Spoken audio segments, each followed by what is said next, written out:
প্রিয় দর্শক, সাজ্জাদ কাদেরের প্রীতি এবং শুভেচ্ছা নিন। এই মুহূর্তে আপনাদের সামনে কথা বলতে এসেছি পাক ভারত যুদ্ধের আবহে পশ্চিমবঙ্গ বাড়তি সতর্কতায় কেন, এই প্রসঙ্গটি নিয়ে আপনাদের সামনে এই মুহূর্তে কথা বলবো। এক কথায় যদি বলি, পশ্চিমবঙ্গ লাগোয়া একটি দেশ বাংলাদেশ।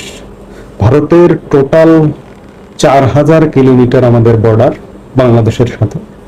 এই 4000 কিলোমিটারের মধ্যে প্রায় 2200 কিলোমিটার হচ্ছে পশ্চিমবঙ্গ। এছাড়া আসামে রয়েছে 262 কিলোমিটার, 856 কিলোমিটার রয়েছে ত্রিপুরায়, 318 কিলোমিটার মিজোরামে, 443 কিলোমিটার মেঘালয়ে, অর্থাৎ সবকিছু মিলে প্রায় 4000 কিলোমিটার সীমান্ত।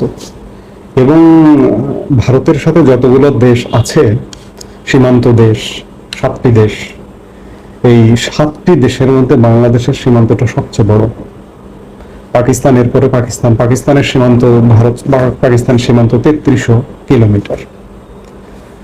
এখন প্রশ্ন হচ্ছে যে পশ্চিমবঙ্গ পাকিস্তান সীমান্ত থেকে কিন্তু বহু দূরে। পশ্চিম সীমান্তে ভারতের পশ্চিম দিকে হচ্ছে পাকিস্তান, আর একদম পূর্ব দিকের রাজ্য হচ্ছে পশ্চিমবঙ্গ। কিন্তু হঠাৎ করে পশ্চিমবঙ্গে একটা বাড়তি নিরাপত্তা, বাড়তি সতর্কতা অবলম্বন করা হচ্ছে। এর এক কথায় যদি উত্তর দেই বা বলি, বাংলাদেশ। কারণ বাংলাদেশ ইতিমধ্যে ভারতের কাছে চিহ্নিত যে বাংলাদেশ পাকপন্থী। বাংলাদেশ পুরো বাংলাদেশ বলবেন না, আমরা বাংলাদেশি, আমরা পাকপন্থী নয়। আমরা পাককে ঘৃণা করি, পাকিস্তানকে ঘৃণা করি, ঘৃণার চোখে দেখি। এবং বাংলাদেশের সিংহভাগ মানুষ তো আসলে লম্ফঝম্প করে না, ভদ্র শিষ্টাচার সম্পন্ন। আর একটা সমাজে ভীতির সংস্কৃতি তৈরি করা হয়েছে, যার কারণে তারা কথা বলে না, তাদের কণ্ঠটা বোঝা যায় না। আমরা হয়তো 2-4 জন মানুষ কথা বলি, আমরা চিন্তা করি না, যে আমরা মনে করি যে ভয় কি মরণে, এই জন্যই হয়তো কথা বলি। যেটি বলছিলাম যে খুব সীমিত, 20% হবে না যে পাকপন্থী বাংলাদেশে আছে। তো সেই জায়গা থেকে এই বাংলাদেশের কারণে পশ্চিমবঙ্গ রাজ্য আলাদা একটা সতর্কতা নিয়েছে। আপনারা জানেন যে গত 7 মে ভারতের কেন্দ্রীয় স্বরাষ্ট্রমন্ত্রী ভারতের যে 10টি বর্ডার রাজ্য আছে সেই 10 রাজ্যের সাথে বৈঠক করেছে। এই 10 রাজ্যের মধ্যে পশ্চিমবঙ্গ ছিল, মমতা ব্যানার্জি ছিলেন। কেন ছিলেন? তিনি বর্ডার রাজ্য এবং বিশেষ করে বাংলাদেশের লাগোয়া বর্ডার রাজ্য, এই জন্য। আবার আরেকটি কারণ আছে যে পশ্চিমবঙ্গের সঙ্গে নেপালের বর্ডারও আছে, আবার নেপালের সাথে চীন আছে। এই সবকিছু মিলিয়ে পশ্চিমবঙ্গ, নেপাল, চীন, বাংলাদেশ, এই সবকিছু মিলে বাংলাদেশ দিয়ে পাকিস্তান যদি অস্থিরতা করবার চেষ্টা করে, কারণ বিগত 9 মাসে বাংলাদেশে পাকিস্তানের তৎপরতা অনেক বেশি। পাকিস্তানের হাই কমিশনার দাপিয়ে বেড়ায় রীতিমতো। এই যে রোহিঙ্গা নিয়েও, আমি আজকে দিনের আর এক ভিডিওতে বলেছি, রোহিঙ্গা নিয়েও পাকিস্তানি তৎপরতা। রোহিঙ্গা ক্যাম্পে নিয়মিত যায় পাকিস্তানি হাই কমিশনার। এই জন্যই পাকিস্তান ইস্যুকে কেন্দ্র করে, পাক ভারত ইস্যুকে কেন্দ্র করে পশ্চিমবঙ্গ রাজ্য সরকার একদম বাড়তি নিরাপত্তা নিয়েছে। এর মধ্যে আরো যেগুলো, এমনকি যুদ্ধ প্রস্তুতি নিয়েও রেডি। খবরে বলা হচ্ছে যে আগামী 3 মাস রাজ্যের কোনো জেলায় যেন খাদ্যদ্রব্যের ঘাটতি না থাকে। ভারত পাক যুদ্ধের আবহে আগাম ব্যবস্থা নিতে জেলা প্রশাসকদের নির্দেশ দিয়েছে নবান্ন। গতকালকে নবান্ন জেলা প্রশাসকদের নিয়ে একটা বৈঠক হয়েছে। জুন, জুলাই, আগস্টের জন্য চাল, গম সহ অন্যান্য প্রয়োজনীয় খাদ্য আগে থেকেই মজুত করতে বলা হয়েছে।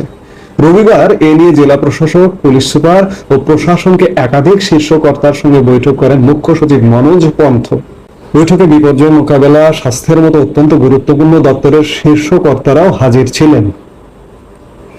নবান্ন সূত্রের খবর, যে কোনো পরিস্থিতি মোকাবেলায় রাজ্য যাতে সব রকম ভাবে প্রস্তুত থাকে তার জন্যই এদিন পর্যালোচনা বৈঠক করেন মুখ্য সচিব। পাশাপাশি সীমান্ত এলাকায় বাড়তি নজরদারি, হাসপাতালে প্রস্তুতি, বিপর্যয় মোকাবেলায় বিশেষ প্রশিক্ষণ, মহড়া নিয়ে এদিন আলোচনা হয়। কোনো জরুরি পরিস্থিতি হলে মানুষের যাতে কোনো অসুবিধা না হয় তার জন্য প্রশাসনিক ও পুলিশ কর্তাদের বৈঠকে নির্দেশ দেওয়া হয়েছে বলে খবর। এদিকে বৈঠকে জেলা শাসকদের খাদ্য মজুদের নির্দেশ দেওয়ার পাশাপাশি জানানো হয়েছে আগামী 3 মাসের রেশন বরাদ্দের 3টি পর্যায়ে জেলাগুলিতে পাঠিয়ে দেওয়া হবে। প্রতিটি জেলায় বর্তমানে কোথায় কত পরিমাণ খাদ্য মজুদ রয়েছে তারও জেলা ভিত্তিক আলোচনা হয়। জেলাগুলিতে যথেষ্ট পরিমাণ মজুদ থাকলেও রাজ্য সরকার কোনো ফাঁক রাখতে রাজি নয়, তাই এ বিষয়ে আগাম পরিকল্পনা সেরে ফেলা হয়েছে বলে প্রশাসনের মত।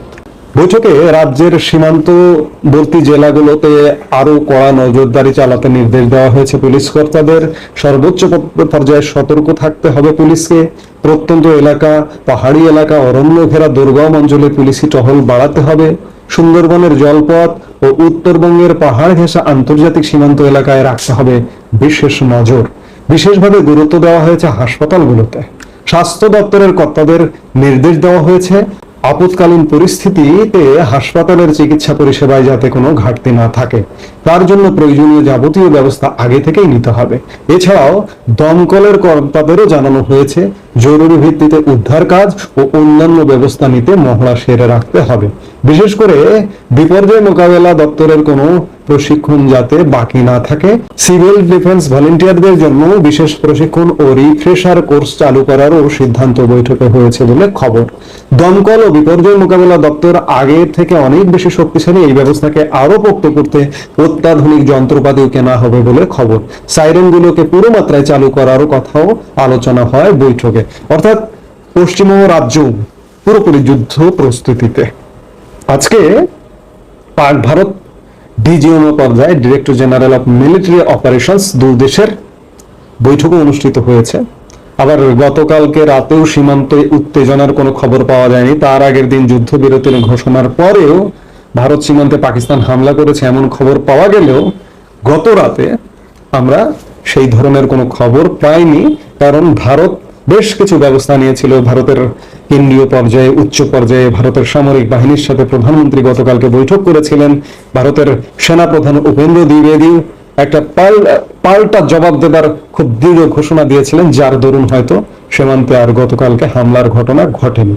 তবে যুদ্ধ প্রস্তুতিতে কিন্তু ভারত, এমনকি আমি যেটি নিয়ে আলাপ শুরু করেছি যে একদম পাকিস্তান সীমান্ত থেকে বহু দূরে, পশ্চিম সীমান্তে পাকিস্তান, পূর্ব সীমান্তে পশ্চিমবঙ্গ, বাংলাদেশ লাগোয়া, সেই বাংলাদেশ লাগোয়া রাজ্য কড়া নিরাপত্তায়, শুধুমাত্র কারণ বাংলাদেশ এবং আজকের বাংলাদেশ, যে বাংলাদেশটি পাকিস্তানপন্থী বাংলাদেশের একটি গোষ্ঠী এবং স্বয়ং বাংলাদেশের সরকার পাকপন্থী হয়ে উঠেছে, যার দরুনে পশ্চিমবঙ্গ রাজ্য একটা বাড়তি নিরাপত্তা নিয়েছে।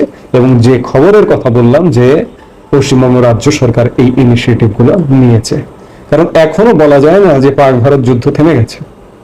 এটি যে কোনো সময়, এটা একটা আগুনের একটু যদি ফুলকে কোনো জায়গায় থাকে সেটি কিন্তু আগুন ধরিয়ে সারকার করে দিতে পারে। কাজে যুদ্ধের ফুলকেটা এখনো পর্যন্ত আছে, যে কোনো মুহূর্তে বিস্ফোরণ ঘটাতে পারে। দুই দেশের বৈঠক আজকে প্রথম, এই উত্তেজনার পরে বা এই সাংঘর্ষিক অবস্থার পরে আজকে প্রথম ডিজিএমও পর্যায়ে বৈঠকটা হলো। এখন দেখার বিষয় যে যুদ্ধ কি থামছে কিনা বা যুদ্ধটা এখানে শেষ হচ্ছে কিনা, সেগুলো দেখতে হলে আমাদের অপেক্ষা করতে হবে, দেখতে হবে। প্রতি মুহূর্তেই ঘটনার রং বদলাচ্ছে, আমরা দেখছি এবং আমরা আপনাদের সাথে কথা বলবার চেষ্টা করছি। আমরা দেখি কি হয়।